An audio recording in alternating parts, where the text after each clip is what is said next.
প্রশ্ন 1 সুনির্দিষ্ট প্রতিকার আইন 1877 এর 9 ধারার অধীন দায়যোগ্য মামলার তামাদির মেয়াদ হবে বেদখলের তারিখ হতে খ 6 বছর খ 6 মাস গ 6 সপ্তাহ খ 6 দিন।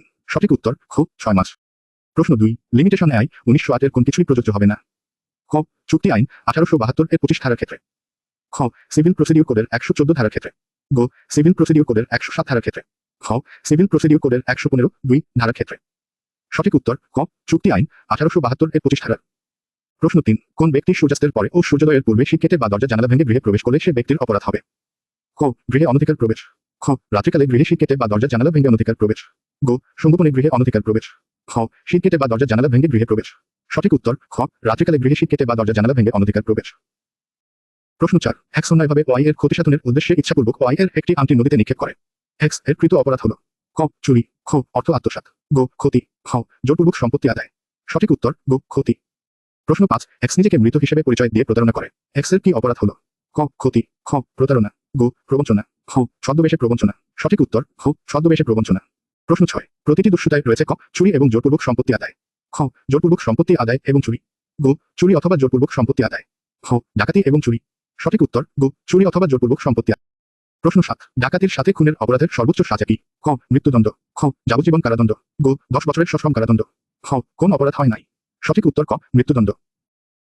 প্রশ্ন 8 এ জের এর দখলে থাকা একটি সম্পত্তি নিজের মনে করে সরল বিশ্বাসে নিয়ে যায়। এ এর কৃত অপরাধ হল ক চুরি খ অর্থ আত্মসাৎ গ জোরপূর্বক সম্পত্তি আদায় খ কোন অপরাধ হয় নাই? সঠিক উত্তর খ কোন অপরাধ হয় নাই। প্রশ্ন 9 পেনাল কোডের অধীনে কোনটি অনুমোদিত সাজা নয়? ক কারাদণ্ড খ সম্পত্তি বাজেয়াপ্তকরণ গ বেত্রাঘাত খ জরিমানা। সঠিক উত্তর গ বেত্রাঘাত। প্রশ্ন 10 যদি কোন আসামি চার্জ গঠনকালে স্বীকার করে যে সে অভিযুক্ত অপরাধটি সংঘটন করেছে তাহলে ম্যাজিস্ট্রেট আদেশ দিতে পারেন আসামির ক অব্যাহতির খ মুক্তির গ খালাসের খ সাজার। সঠিক উত্তর খ সাজার। প্রশ্ন 6 প্রশ্ন 11 চুরি অপরাধ নিম্নের কোনটির সাথে সম্পর্কিত? ক জমির সাথে খ দণ্ডায়মান গাছের সাথে গ স্বর্ণালঙ্কারের সাথে খ দালানের সাথে। সঠিক উত্তর গ স্বর্ণালঙ্কারের সাথে। প্রশ্ন 12 বসতঘরে চুরির অপরাধের সর্বোচ্চ সাজা কি? ক 5 বছরের কারাদণ্ড ও জরিমানা খ 3 বছরের কারাদণ্ড ও জরিমানা গ 7 বছরের বিনাশ্রম কারাদণ্ড ও জরিমানা খ 7 বছরের সশ্রম কারাদণ্ড ও জরিমানা। সঠিক উত্তর খ 7 বছরের সশ্রম কারাদণ্ড ও জরিমানা। প্রশ্ন 13 ধর্ষণ অপরাধ সংঘটনের উপাদান? ক 8টি খ 5টি গ 7টি খ 3টি। সঠিক উত্তর 5টি। প্রশ্ন 14 ওয়াই এর রাস্তায় চলাচলের অধিকার আছে এক্স সে পথে বিঘ্ন সৃষ্টি করে ওয়াই এর চলাচল বাধাগ্রস্ত হয়। এক্স এর কৃত অপরাধ ক ন্যায় আটক খ অন্যায় অর্পণ গ অন্যায় বাধা খ অন্যায় নিয়ন্ত্রণ। সঠিক উত্তর গ অন্যায় বাধা। 15 পেনাল কোড হলো একটি খ অ্যাডজেক্টিভ ল খ সাবস্টেন্টিভ ল গ প্রিভেন্টিভ ল খ প্রসিডিউরাল ল। সঠিক উত্তর খ সাবস্টেন্টিভ ল। প্রশ্ন 16 পেনাল কোডে কত প্রকারের আঘাতকে মারাত্মক হিসেবে চিহ্নিত করা হয়েছে? ক 6 প্রকারের খ 8 প্রকারের গ 9 প্রকারের খ 10 প্রকারের। সঠিক উত্তর খ 8 প্রকারের। প্রশ্ন 17 এক্স জেড এর মুখে খুশি মারলে তার 2টি দাঁত পড়ে যায়। এক্স এর কৃত অপরাধ হল ক সাধারণ জখম খ মারাত্মক জখম গ ইচ্ছাকৃত জখম খ হত্যার প্রচেষ্টা। সঠিক উত্তর খ মারাত্মক জখম। প্রশ্ন 18 পেনাল কোডের 34 ধারার অধীন সাধারণ উদ্দেশ্য অপরাধ সংঘটনের জন্য ন্যূনতম আসামি হতে হবে। ক 5 জন খ 3 জন গ 7 জন খ 2 জন। সঠিক উত্তর খ 2 জন। প্রশ্ন 19 নিম্নের কোনটি অপরাধ হিসেবে গণ্য হবে না? ক আত্মরক্ষার অধিকার প্রয়োগে কৃতকর্ম খ অবৈধ সমাবেশ গঠনে কৃতকর্ম গ অপরাধমূলক ষড়যন্ত্র করা খ অপরাধ সংঘটনের পরিকল্পনা করা। সঠিক উত্তর ক আত্মরক্ষার অধিকার প্রয়োগে কৃতকর্ম। প্রশ্ন 20 খুন নহে এমন অপরাধমূলক নরহত্যা সর্বোচ্চ শাস্তি কি? ক যাবজ্জীবন কারাদণ্ড ও জরিমানা খ 14 বছরের কারাদণ্ড ও জরিমানা গ 10 বছরের কারাদণ্ড ও জরিমানা খ 7 বছরের কারাদণ্ড ও জরিমানা। সঠিক উত্তর ক যাবজ্জীবন কারাদণ্ড ও জরিমানা। প্রশ্ন 16 পেনাল কোডে প্রশ্ন 21 সুনির্দিষ্ট প্রতিকার আইনের 9 ধারা অনুসারে স্থাবর সম্পত্তি দখল উদ্ধারের ডিক্রির বিরুদ্ধে সংক্ষুব্ধ পক্ষ দায়ের করতে পারে। ক আপিল খ রিভিশন গ রিভিউ খ রেফারেন্স। সঠিক উত্তর খ রিভিশন। প্রশ্ন 22 সরকার কর্তৃক কোন ব্যক্তি তার জমি হতে বেদখল হলে সে মামলা করতে পারে? ক দখল উদ্ধারের খ সত্য ঘোষণা ও দখল উদ্ধারের গ কেবল সত্য ঘোষণা খ স্থায়ী নিষেধাজ্ঞার। সঠিক উত্তর খ সত্য ঘোষণা ও দখল উদ্ধারের। প্রশ্ন 23 একটি চুক্তি সুনির্দিষ্টভাবে বলবৎ করা যায় যখন ক চুক্তির প্রকৃতিগতভাবেই প্রত্যাহারযোগ্য খ ইহার আর্থিক ক্ষতিপূরণ দ্বারা পর্যাপ্ত প্রতিকার হয় গ ইহার আর্থিক ক্ষতিপূরণ দ্বারা পর্যাপ্ত প্রতিকার হয় না খ চুক্তিটি সম্পাদনের পূর্বেই চুক্তির বিষয়বস্তুর উল্লেখযোগ্য অংশের অস্তিত্ব বিলীন হয়। সঠিক উত্তর গ ইহার আর্থিক ক্ষতিপূরণ দ্বারা পর্যাপ্ত প্রতিকার হয় না। প্রশ্ন 24 এ একটি জমির বৈধ দখলে আছে প্রতিবেশী গ্রামবাসী উক্ত সম্পত্তির উপর দিয়ে চলাচলের অধিকার দাবি করে এ মামলা করতে পারে। ক অবক্রয়ের খ ক্ষতিপূরণের গ ঘোষণার খ বন্টনের। সঠিক উত্তর গ ঘোষণার। প্রশ্ন 25 একটি চুক্তি সুনির্দিষ্টভাবে বলবৎ করা যায় না যখন ক চুক্তিটি প্রকৃতিগতভাবেই প্রত্যাহারযোগ্য খ চুক্তিটির প্রকৃত ক্ষতি নিরূপণের কোন মাপকাঠি থাকে না গ চুক্তিটির আর্থিক ক্ষতিপূরণ দ্বারা পর্যাপ্ত প্রতিকার হয় না খ চুক্তিটির আর্থিক ক্ষতিপূরণ পাওয়া যায় না। সঠিক উত্তর ক চুক্তিটি প্রকৃতিগতভাবেই প্রত্যাহারযোগ্য। প্রশ্ন 26 পয়লা জুলাই 2004 তারিখে একটি রেজিস্ট্রির চুক্তির অনুকূলে সুনির্দিষ্টভাবে চুক্তিবদ্ধের জন্য মামলা করার ক্ষেত্রে বাদীকে আর্জির সাথে জমা দেওয়া প্রয়োজন ছিল। ক চুক্তির অবশিষ্ট মূল্যের 25%। খ চুক্তির অবশিষ্ট মূল্যের 50%। গ অবশিষ্ট চুক্তিমূল্য। খ কোন চুক্তিমূল্য দাখিল অপ্রয়োজনীয়। সঠিক উত্তর খ কোন চুক্তিমূল্য দাখিল অপ্রয়োজনীয়। প্রশ্ন 27 দেওয়ানি আদালত কর্তৃক স্থায়ী নিষেধাজ্ঞা ডিক্রি প্রচারের ক্ষমতা। ক বিবেচনামূলক। খ বাধ্যতামূলক। গ নির্দেশনামূলক। খ নিরোধমূলক। সঠিক উত্তর ক বিবেচনামূলক। 28 দলিল বাতিলের মামলায় বাদীকে উক্ত দলিলের ক পক্ষ থাকার প্রয়োজন নাই। খ অবশ্যই পক্ষ থাকতে হবে। গ একজন সাক্ষী হতে হবে। খ উপরের কোনটিই না। সঠিক উত্তর খ পক্ষ থাকার প্রয়োজন নাই। প্রশ্ন 29 ঘোষণামূলক মামলা কে করতে পারে। ক আইনসম্মত বৈশিষ্ট্যের অধিকারী ব্যক্তি। খ কোন সম্পত্তিতে অধিকার আছে এমন ব্যক্তি। গ মৌলিক অধিকার বলবৎ করতে অধিকারী ব্যক্তি। খ ক এবং খ উভয়। সঠিক উত্তর খ ক এবং খ উভয়। প্রশ্ন 30 কোন ব্যক্তি স্থাবর সম্পত্তি সংক্রান্ত একটি ঘোষণামূলক মোকদ্দমা করতে পারে যদি সম্পত্তিতে তার ক প্রতীকী দখল থাকে। খ দখল না থাকে। গ আংশিক দখল থাকে। খ একচ্ছত্র দখল থাকে। সঠিক উত্তর খ একচ্ছত্র দখল থাকে। প্রশ্ন 31 প্রতিরোধমূলক প্রতিকার মঞ্জুর করা যেতে পারে। ক নিষেধাজ্ঞাদেশ দ্বারা। খ প্রকাদেশ দ্বারা। গ ঘোষণামূলক আদেশ দ্বারা। খ নিলাম বিক্রির আদেশ দ্বারা। সঠিক উত্তর ক নিষেধাজ্ঞাদেশ দ্বারা। প্রশ্ন 32 জেলা জজের আপিল এখতিয়ার বলে প্রচারিত ডিক্রির বিরুদ্ধে প্রতিকার কি। ক আপিল। খ রেফারেন্স। গ রিভিশন। খ রিভিউ। সঠিক উত্তর গ রিভিশন। প্রশ্ন 33 আপিলযোগ্য ডিক্রির বিরুদ্ধে আপিল দায়ের পূর্বেই উক্ত ডিক্রির স্থগিতের দরখাস্ত কোন আদালতে দাখিল করা যাবে। ক রিভিশন আদালত। খ রেফারেন্স আদালত। গ আপিল আদালত। খ উক্ত ডিক্রি প্রচারকারী আদালত। সঠিক উত্তর খ উক্ত ডিক্রি প্রচারকারী আদালত। প্রশ্ন 34 কোন রিভিউ দরখাস্ত না মঞ্জুর আদেশের বিরুদ্ধে প্রতিকার কি। ক আপিল। খ রিভিশন। গ রিভিউ। খ রেফারেন্স। সঠিক উত্তর খ রিভিশন। প্রশ্ন 35 প্লিডিংস সংশোধন করা যায়। ক অনুসন্ধানের যে কোন পর্যায়ে। খ তদন্তের যে কোন পর্যায়ে। গ প্রসিডিংসের যে কোন পর্যায়ে। খ ডিক্রি জারির কোন পর্যায়ে। সঠিক উত্তর গ প্রসিডিংসের যে কোন পর্যায়ে। প্রশ্ন 31 প্রশ্ন 36 যদি বিবাদী আদালত কর্তৃক নির্ধারিত সময়ে লিখিত বর্ণনা দাখিল করতে ব্যর্থ হয় সেক্ষেত্রে মামলাটি ক খারিজ হবে। খ একতরফা নিষ্পত্তি হবে। গ ডিক্রি হবে। খ দোতরফা নিষ্পত্তি হবে। সঠিক উত্তর খ একতরফা নিষ্পত্তি হবে। প্রশ্ন 37 আদি একতিয়ার সম্পন্ন আদালতের একতরফা ডিক্রির বিরুদ্ধে সংক্ষুব্ধ পক্ষের প্রতিকার হতে পারে। ক রিভিশন। খ রিভিউ। গ রেফারেন্স। খ আপিল। সঠিক উত্তর খ আপিল। প্রশ্ন 38 একজন অতিরিক্ত জেলা জজ কর্তৃক প্রচারিত আপিলযোগ্য আদেশের বিরুদ্ধে সাধারণত রিভিশন দায়ের করা যায়। ক জেলা জজ আদালতে। খ বিভাগীয় জজ আদালতে। গ আপিল বিভাগে। খ হাইকোর্ট বিভাগে। সঠিক উত্তর খ হাইকোর্ট বিভাগে। প্রশ্ন 39 কোন পক্ষ কর্তৃক সেট অফ দাবি করা যেতে পারে। ক নিষেধাজ্ঞার মামলায়। খ সত্ত্বের মামলায়। গ অর্থের মামলায়। খ বন্টনের মামলায়। সঠিক উত্তর গ অর্থের মামলায়। প্রশ্ন 40 ম্যাসনি প্রফিট বলতে বোঝায় একজন ব্যক্তি কর্তৃক কোন সম্পত্তি হতে প্রাপ্ত মুনাফা যে সম্পত্তিতে উক্ত ব্যক্তির ক বৈধ দখল আছে। খ অনুমিত দখল আছে। গ আইনসঙ্গত দখল আছে। খ অন্যায়ভাবে দখল আছে। সঠিক উত্তর খ প্রশ্ন 41 নিম্নের কোন আদালত একটি ডিক্রি জারি করতে পারে। ক আপিল আদালত। খ রিভিশন আদালত। গ ডিক্রি প্রদানকারী আদালত। খ একই শ্রেণীর অন্য যে কোন আদালত। সঠিক উত্তর গ ডিক্রি প্রদানকারী আদালত। প্রশ্ন 42 আদালত কর্তৃক নির্ধারিত সময়ের মধ্যে বাদী প্রয়োজনীয় স্ট্যাম্প পেপার সরবরাহ করতে ব্যর্থ হলে আদালতের আদেশ হবে। ক আর্জি ফেরতের। খ আর্জি অস্বীকারের। গ আর্জি প্রেরণের। খ আর্জি ন্যাকচার। সঠিক উত্তর খ আর্জি ন্যাকচার। প্রশ্ন 43 একটি মামলায় মূল্যমান সংশোধনের সর্বাধিক সময়কাল হবে। ক 7 দিন। খ 14 দিন। গ 21 দিন। খ 30 দিন। সঠিক উত্তর গ 21 দিন। প্রশ্ন 44 আর্জিতে বিবৃত অভিযোগসমূহ বিবাদীর লিখিত জবাবে সুনির্দিষ্টভাবে অস্বীকার করা না হলে তা হবে বিবাদীর ক স্বীকারোক্তি। গ স্বীকৃতি। খ উপস্থাপন। খ বর্জন। সঠিক উত্তর গ স্বীকৃতি। প্রশ্ন 45 কোন ব্যক্তি বিবাদী পক্ষ তার লিখিত জবাব দাখিল করতে সর্বোচ্চ ক 6 মাসের মধ্যে। খ 4 মাসের মধ্যে। গ 3 মাসের মধ্যে। খ 2 মাসের মধ্যে। সঠিক উত্তর খ 2 মাসের মধ্যে। প্রশ্ন 46 একটি আর্জিতে সত্যাখ্যান ভেরিফিকেশন স্বাক্ষর করবে কে। ক বাদী। খ বাদীর উকিল। গ বিবাদী। খ আইনজীবী সরকারি। সঠিক উত্তর ক বাদী। প্রশ্ন 47 7 লাখ টাকা মূল্যমানের একটি মামলায় আর্জি খারিজের দরখাস্ত প্রত্যাখ্যানের আদেশের বিরুদ্ধে রিভিশন করা যাবে। ক আপিল বিভাগ। খ হাইকোর্ট বিভাগ। গ জেলা জজ আদালত। খ বিভাগীয় জজ আদালত। সঠিক উত্তর গ জেলা জজ আদালত। প্রশ্ন 48 সিভিল প্রসিডিউর কোডের 144 ধারার অধীন প্রত্যর্পণ বিষয় কোন আদেশ হলে সেটি হবে একটি ক রায়। খ ডিক্রি। গ আদেশ। খ রিভিউ। সঠিক উত্তর খ ডিক্রি। প্রশ্ন 49 সিভিল প্রসিডিউর কোডের কোন ধারায় কেস সাব জুডিসের নীতি বর্ণিত আছে। ক 9। খ 10। গ 11। খ 12। সঠিক উত্তর খ 10। প্রশ্ন 50 প্রত্যেকটি আপিল মেমোতে স্বাক্ষর করবে। ক আপিলকারী বা তার উকিল। খ আপিলকারী এবং তার উকিল। গ উকিল এবং রেসপন্ডেন্ট। খ আপিলকারী এবং রেসপন্ডেন্ট। সঠিক উত্তর ক আপিলকারী বা তার উকিল। প্রশ্ন 51 বার কাউন্সিল নির্বাচিত সদস্যগণের কার্যকাল সমাপ্ত হয়। ক 5 বছরে। খ 3 বছরে। গ 2 বছরে। খ 1 বছরে। সঠিক উত্তর খ 3 বছরে। প্রশ্ন 52 একজন অ্যাডভোকেটকে হাইকোর্ট বিভাগে আইন ব্যবসা করার অনুমতি প্রাপ্তির জন্য অধস্তন আদালতে অন্যতম কত বছরের আইন ব্যবসা করতে হবে? ক 6 মাস, খ 1 বছর, গ 2 বছর, খ 3 বছর। সঠিক উত্তর গ 2 বছর। প্রশ্ন 53 অ্যাডভোকেট এনরোলমেন্ট কমিটির চেয়ারম্যান, ক অ্যাটর্নি জেনারেল, খ বার কাউন্সিলের চেয়ারম্যান, গ আপিল বিভাগের বিচারক, খ হাইকোর্ট বিভাগের বিচারক। সঠিক উত্তর গ আপিল বিভাগের বিচারক। প্রশ্ন 54 একজন ব্যক্তির অন্য সকল যোগ্যতা থাকা সত্ত্বেও অ্যাডভোকেট হিসেবে তালিকাভুক্তির জন্য তার অন্য বয়স হতে হবে? ক 30 বছর, খ 27 বছর, গ 25 বছর, খ 21 বছর। সঠিক উত্তর খ 21 বছর। প্রশ্ন 55 বার কাউন্সিল কর্তৃক গঠিত ট্রাইব্যুনাল হয়? ক 7 ব্যক্তির সমন্বয়ে, খ 5 ব্যক্তির সমন্বয়ে, গ 3 ব্যক্তির সমন্বয়ে, খ 1 ব্যক্তির সমন্বয়ে। সঠিক উত্তর গ 3 ব্যক্তির সমন্বয়ে। প্রশ্ন 56 ট্রাইব্যুনালের কোন আদেশ দ্বারা সংক্ষুব্ধ ব্যক্তি আপিল করতে পারে? ক আপিল বিভাগে, খ হাইকোর্ট বিভাগে, গ জেলা জজ আদালতে, খ বার কাউন্সিল আপিল বোর্ডে। সঠিক উত্তর খ হাইকোর্ট বিভাগে।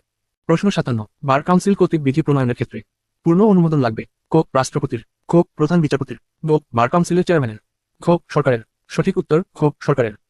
প্রশ্ন 58 অ্যাডভোকেট ব্যতীত অন্য কোন ব্যক্তি যদি আইন ব্যবসা করেন তাহলে তাকে কারাদণ্ডে দণ্ডিত করা যেতে পারে? ক 2 মাস পর্যন্ত, খ 3 মাস পর্যন্ত, গ 6 মাস পর্যন্ত, খ 4 মাস পর্যন্ত। সঠিক উত্তর গ 6 মাস পর্যন্ত। প্রশ্ন 59 চেয়ারম্যান কর্তৃক বার কাউন্সিলের নির্বাচনী তফসিল প্রকাশ করতে হবে অনুষ্ঠিতব্য নির্বাচনের কমপক্ষে?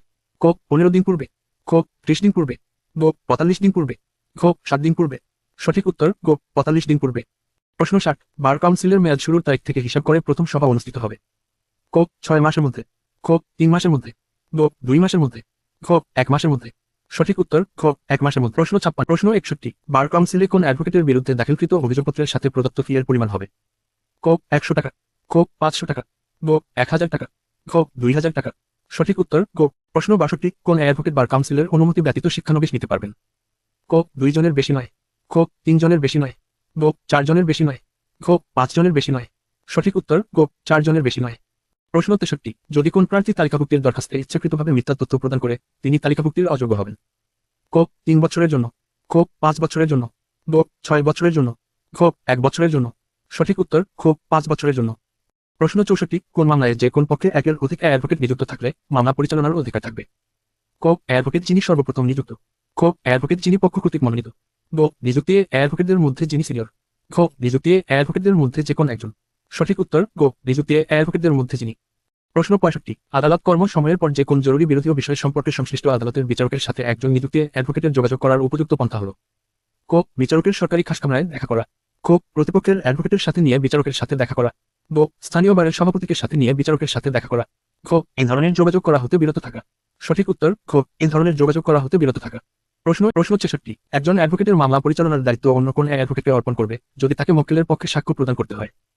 ক কোন দলিল সত্যায়ন বিষয়, খ কোন দলিলের হেফাজত বিষয়, গ অভিযুক্ত প্রকারে কোন প্রতারণামূলক দলিল সৃজন বিষয়, খ মামলায় উক্ত অ্যাডভোকেটের নিযুক্তির বিষয়। সঠিক উত্তর খ মামলায় উক্ত অ্যাডভোকেটের নিযুক্তির বিষয়। প্রশ্ন 67 একজন পাবলিক প্রসিকিউটরের প্রাথমিক দায়িত্ব হল? ক আসামির সাজা নিশ্চিত করা, খ আসামির খালাস নিশ্চিত করা, গ আইন শৃঙ্খলা পরিস্থিতি দেখা, খ ন্যায় বিচার নিশ্চিত করা। সঠিক উত্তর খ ন্যায় বিচার নিশ্চিত করা। প্রশ্ন 68 কেবল অপর পক্ষকে হয়রানির লক্ষ্যে কোন পক্ষ একটি দেওয়ানি মামলা করতে ইচ্ছুক? এক্ষেত্রে একজন অ্যাডভোকেট ক আদালতের অনুমতি নিয়ে মামলাটি গ্রহণ করবেন, খ বিরুদ্ধ পক্ষের অ্যাডভোকেটকে সাহায্য করবেন, গ মামলাটি পরিচালনায় করতে অস্বীকার করবেন, খ নিযুক্তি অ্যাডভোকেট হিসেবে মামলাটি পরিচালনা করবেন।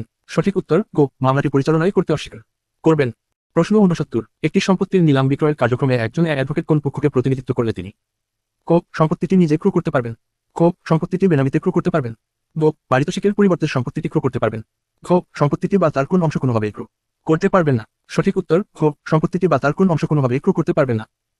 প্রশ্ন 70 সংবিধানের 8ম সংশোধনী মামলায় আপিল বিভাগে মর্মে ঘোষণা করেন যে ক তত্ত্বাবধায়ক সরকার পদ্ধতি অবৈধ, খ খন্দকার মোশতাক আহমদ কর্তৃক জারিকৃত সামরিক আদালত অবৈধ, গ জেনারেল এম এরশাদ কর্তৃক জারিকৃত সামরিক আইন অবৈধ, খ রাজধানীর বাহিরে হাইকোর্ট বিভাগের 6টি স্থায়ী বেঞ্চ স্থাপন অবৈধ। সঠিক উত্তর খ রাজধানীর বাহিরে হাইকোর্ট বিভাগের 6টি স্থায়ী বেঞ্চ স্থাপন অবৈধ। প্রশ্ন 71 অজামিনযোগ্য অপরাধের ক্ষেত্রে একজন আসামি জামিন দাবি করতে পারে যদি তার বয়স হয়? ক 18 বছরের কম, খ 16 বছরের কম, গ 15 বছরের কম, খ 14 বছরের কম। সঠিক প্রশ্ন 72 কে পাবলিক প্রসিকিউটর নিয়োগ করতে পারে? ক রাষ্ট্রপতি, খ প্রধানমন্ত্রী, গ অ্যাটর্নি জেনারেল, খ সরকার। সঠিক উত্তর খ সরকার। প্রশ্ন 73 কমপ্লেইন বলতে বোঝায়? ক জেলা ম্যাজিস্ট্রেটের নিকট দায়েরকৃত অভিযোগ, খ জুডিশিয়াল ম্যাজিস্ট্রেটের নিকট দায়েরকৃত অভিযোগ, গ দায়রা জজের নিকট দায়েরকৃত অভিযোগ, খ পুলিশ অফিসারের নিকট দায়েরকৃত অভিযোগ। সঠিক উত্তর খ জুডিশিয়াল ম্যাজিস্ট্রেটের নিকট দায়েরকৃত অভিযোগ। প্রশ্ন ৭৪ এর প্রথম শ্রেণীর ম্যাজিস্ট্রেটের ক্ষমতা প্রয়োগ করেন? ক জেলা ম্যাজিস্ট্রেট, খ অতিরিক্ত জেলা ম্যাজিস্ট্রেট, গ মহানগর দায়রা জজ, খ মেট্রোপলিটন ম্যাজিস্ট্রেট। সঠিক উত্তর খ মেট্রোপলিটন ম্যাজিস্ট্রেটের। প্রশ্ন ৭৫ কোন মহানগর এলাকায় পুলিশ কর্মকর্তা ও আমযোগ্য মামলার তদন্ত করতে পারবে না যদি সে অনুমতি না নেয়? ক মহাপুলিশ পরিদর্শকের, খ অতিরিক্ত জেলা ম্যাজিস্ট্রেট, গ মহানগর দায়রা জজ, খ মেট্রোপলিটন ম্যাজিস্ট্রেটের। সঠিক উত্তর খ মেট্রোপলিটন ম্যাজিস্ট্রেট। প্রশ্ন ৭৬ একটি ফৌজদারি আদালত পুলিশ ডায়েরি তলব করতে পারেন? ক সাক্ষ্যের জন্য, খ তদন্তের জন্য, গ বিচারের জন্য, খ সুরতহালের জন্য। সঠিক উত্তর গ বিচারের জন্য। প্রশ্ন ৭৭ যখন ম্যাজিস্ট্রেট ফাইনাল রিপোর্ট গ্রহণ করেন তখন আসামি ক অব্যাহতি পেতে পারে, খ খালাস পেতে পারে, গ দণ্ড পেতে পারে, খ মুক্তি পেতে পারে। সঠিক উত্তর ক অব্যাহতি পেতে পারে। প্রশ্ন ৭৮ কমপ্লেইন প্রত্যাহার করা হলে আসামি ক মুক্তি পাবে, খ অব্যাহতি পাবে, গ দণ্ড পাবে, খ খালাস পাবে। সঠিক উত্তর খ খালাস পাবে। প্রশ্ন ৭৯ কমপ্লেইন ব্যতীত অন্যভাবে রুজুকৃত একটি ফৌজদারি মামলার কার্যক্রম বন্ধ করা হলে ম্যাজিস্ট্রেট আসামিকে ক মুক্তি দিতে পারেন, খ অব্যাহতি দিতে পারেন, গ খালাস দিতে পারেন, খ দণ্ড দিতে পারেন। সঠিক উত্তর ক মুক্তি দিতে পারেন। প্রশ্ন ৮০ একজন চিফ জুডিশিয়াল ম্যাজিস্ট্রেটের দণ্ডাদেশের বিরুদ্ধে আপিল হবে? ক হাইকোর্ট বিভাগ, খ জেলা জজ আদালতে, গ দায়রা জজ আদালতে, খ বিভাগীয় জজ আদালতে। সঠিক উত্তর গ দায়রা জজ আদালতে। প্রশ্ন ৮১ তৃতীয় শ্রেণীর ম্যাজিস্ট্রেট প্রদত্ত খালাস আদেশের বিরুদ্ধে আপিল হবে? ক চিফ জুডিশিয়াল ম্যাজিস্ট্রেট আদালতে, খ দায়রা জজ আদালতে, গ জেলা জজ আদালতে, খ বিভাগীয় জজ আদালতে। সঠিক উত্তর খ প্রশ্ন ৮২ একজন অভিযোগকারী খালাস আদেশের বিরুদ্ধে আপিল করতে পারে? ক ৩০ দিনের মধ্যে, খ ৭ দিনের মধ্যে, গ ৯০ দিনের মধ্যে, খ ১২০ দিনের মধ্যে। সঠিক উত্তর খ ৭ দিনের মধ্যে। প্রশ্ন ৮৩ ক্রিমিনাল প্রসিডিউর কোডের অধীনে নিম্নের কোন আদালতের রিভিশন ক্ষমতা আছে? ক চিফ জুডিশিয়াল ম্যাজিস্ট্রেট, খ দায়রা জজ আদালত, গ চিফ জুডিশিয়াল ম্যাজিস্ট্রেট, খ জেলা জজ আদালত। সঠিক উত্তর খ দায়রা জজ আদালত। প্রশ্ন ৮৪ একজন অভিযোগকারীকে ম্যাজিস্ট্রেট কর্তৃক পরীক্ষা করার প্রয়োজন হয় না যদি অভিযোগকারী হয় একটি ক আর্থিক প্রতিষ্ঠান, খ বার কাউন্সিল, গ বার সমিতি, খ আদালত। সঠিক উত্তর খ আদালত। প্রশ্ন ৮৫ যুগ্ম দায়রা জজ আদালত হতে একটি মামলা প্রত্যাহার করতে পারেন সংশ্লিষ্ট ক দায়রা জজ, খ বিভাগীয় জজ, গ স্পেশাল জজ, খ জেলা জজ। সঠিক উত্তর ক দায়রা জজ। প্রশ্ন ৮৬ ক্রিমিনাল প্রসিডিউর কোডের ৪৭৬ ধারার অধীন কমপ্লেইন দায়েরের আবেদন প্রত্যাখ্যান করে দেওয়ানি আদালত কর্তৃক প্রদত্ত আদেশ? ক আপিলযোগ্য, খ রিভিশনযোগ্য, গ রিভিউযোগ্য, খ উপরের কোনোটাই নয়। সঠিক উত্তর ক আপিলযোগ্য। প্রশ্ন ৮৭ প্রতিপক্ষ কর্তৃক জেরাকৃত একজন সাক্ষীর সাক্ষ্য একটি বিষয়ে এবং পক্ষধরের মধ্যে পরবর্তী যে কোন বিচারক কার্যক্রমে প্রাসঙ্গিক হবে যখন উক্ত সাক্ষী হন? ক সশস্ত্র বাহিনীর সদস্য, খ সরকারি কর্মচারী, গ মৃত ব্যক্তি, খ জীবিত ব্যক্তি। সঠিক উত্তর গ মৃত ব্যক্তি। প্রশ্ন ৮৮ সকল ক্ষেত্রে মৌখিক সাক্ষ্য হবে? ক লিখিত, খ দালিলিক, গ পরোক্ষ, খ প্রত্যক্ষ। সঠিক উত্তর খ প্রত্যক্ষ। প্রশ্ন ৮৯ নিম্নের কোনটি গৌণ সাক্ষ্য নয়? ক মূল দলিলের সার্টিফাইড কপি, খ মূল দলিলের প্রতিলিপি, গ সাব রেজিস্ট্রার কর্তৃক স্বাক্ষরিত বিক্রয় দলিলের অবিকল নকল, খ দলিল দেখেছেন এমন ব্যক্তি কর্তৃক উক্ত দলিল সম্পর্কিত মৌখিক সাক্ষ্য। সঠিক উত্তর গ সাব রেজিস্ট্রার কর্তৃক স্বাক্ষরিত বিক্রয় দলিলের অবিকল নকল। প্রশ্ন ১০ প্রাথমিক সাক্ষ্য বলতে বোঝায় এমন দলিল যাহা পরিদর্শনের জন্য উপস্থাপন করা হয়েছে? ক সরকারি কর্মকর্তার নিকট, খ আইনজীবীর নিকট, গ তদন্তকারী কর্মকর্তার নিকট, খ আদালতের নিকট। সঠিক উত্তর খ আদালতের নিকট। প্রশ্ন একটি দলিলের বিষয়বস্তু প্রমাণ করা যেতে পারে? ক প্রাথমিক সাক্ষ্য দ্বারা, খ গৌণ সাক্ষ্য দ্বারা, গ স্বয়ং দলিলটি দ্বারা, খ উপরের যে কোন একটির দ্বারা। সঠিক উত্তর খ উপরের যে কোন একটির দ্বারা। প্রশ্ন ৯২ কোনটি প্রাইভেট ডকুমেন্ট? ক মূল বিক্রয় দলিল, খ খতিয়ান, গ সিআরপিসির ১৬৪ ধারায় প্রদত্ত বক্তব্য, খ কোন পক্ষ কর্তৃক দাখিলি আর্জি। সঠিক উত্তর ক মূল বিক্রয় দলিল। প্রশ্ন ৯৩ মি একটি হাসপাতালের চিকিৎসাধীন থাকাবস্থায় মৃত্যুবরণ করে। এ মি এর মৃত্যুকালীন ঘোষণা প্রমাণ করতে চায়, এখানে অবশ্যই প্রমাণ করতে হবে ক মি এর জীবনকাল, খ মি এর মৃত্যু, গ মি এর অসুস্থতা, খ মি এর হাসপাতাল তথ্য। সঠিক উত্তর খ ৪ এর মৃত্যু। প্রশ্ন ৯৪ বিনা টিকিটে ট্রেন ভ্রমণের অভিযোগ এক্স অভিযুক্ত হয়। এক্স এর টিকিট ছিল এ বিষয়টি প্রমাণের দায়িত্ব। ক ট্রেন টিকিট চেকারের, খ স্টেশন মাস্টারের, গ ট্রেনের গার্ডের, খ এক্স এর। সঠিক উত্তর খ এক্স এর। প্রশ্ন ১৫ তামাদি আইন সর্বপ্রথম আইনে পরিণত হয়? ক ১৮৫৯ সালে, খ ১৮৬২ সালে, গ ১৮৭১ সালে, খ ১৯০৮ সালে। সঠিক উত্তর ক ১৮৫৯ সালে। প্রশ্ন ৯৬ লিমিটেশন অ্যাক্ট ১৯৮০ এর ৫ ধারা প্রযোজ্য হবে না? ক সুটের ক্ষেত্রে, খ আপিলের ক্ষেত্রে, গ রিভিউর ক্ষেত্রে, খ রিভিশনের ক্ষেত্রে। সঠিক উত্তর ক সুটের ক্ষেত্রে। প্রশ্ন ৯৭ জেড নাবালক থাকাবস্থায় তার মামলা করার অধিকার জন্মে গণনা শুরু হবে যখন? ক ২ এর সাবালকত্বের অবসান হবে, খ ২ নাবালক থাকবে, গ ২ এর নাবালকত্বের অবসান হবে, খ উপরের কোনোটাই নয়। সঠিক উত্তর গ জেড এর নাবালকত্বের অবসান হবে। প্রশ্ন ৯৮ একটি আপিল দায়ের তামাদির মেয়াদ গণনার ক্ষেত্রে বাদ যাবে? ক আপিলের মেমো প্রস্তুতের জন্য ব্যয়িত সময়, খ আইনজীবী নিয়োগের জন্য ব্যয়িত সময়, গ প্রতিপক্ষের প্রতি সমন জারির জন্য ব্যয়িত সময়, খ রায় এবং ডিক্রি র জাবেদা নকল পেতে ব্যয়িত সময়। সঠিক উত্তর খ রায় এবং ডিক্রি র জাবেদা নকল পেতে ব্যয়িত সময়। প্রশ্ন ১৯ লিমিটেশন অ্যাক্ট -১৯০৮ এর ধারা ১৪ প্রযোজ্য হয়? ক সুটের ক্ষেত্রে, খ খ রেফারেন্সের ক্ষেত্রে, গ রিভিশনের ক্ষেত্রে, খ রিভিউর ক্ষেত্রে। সঠিক উত্তর ক সুটের ক্ষেত্রে। প্রশ্ন 100 একটি মামলায় প্রতারণামূলক দলিল সৃজনের অভিযোগ করা হলে মামলায় তামাদির মেয়াদ গণনা শুরু হবে বাতিল। ক অধিকার সম্পর্কে জ্ঞাত হওয়ার দিন হতে, খ প্রতারণা বিষয়ে জ্ঞাত হওয়ার দিন হতে, গ দলিল সম্পর্কে জ্ঞাত হওয়ার 99 লিমিটেশন মামলা সম্পর্কে জ্ঞাত হওয়ার দিন হতে ধারা 14। সঠিক উত্তর খ প্রতারণা বিষয়ে জ্ঞাত হওয়ার দিন হতে, খ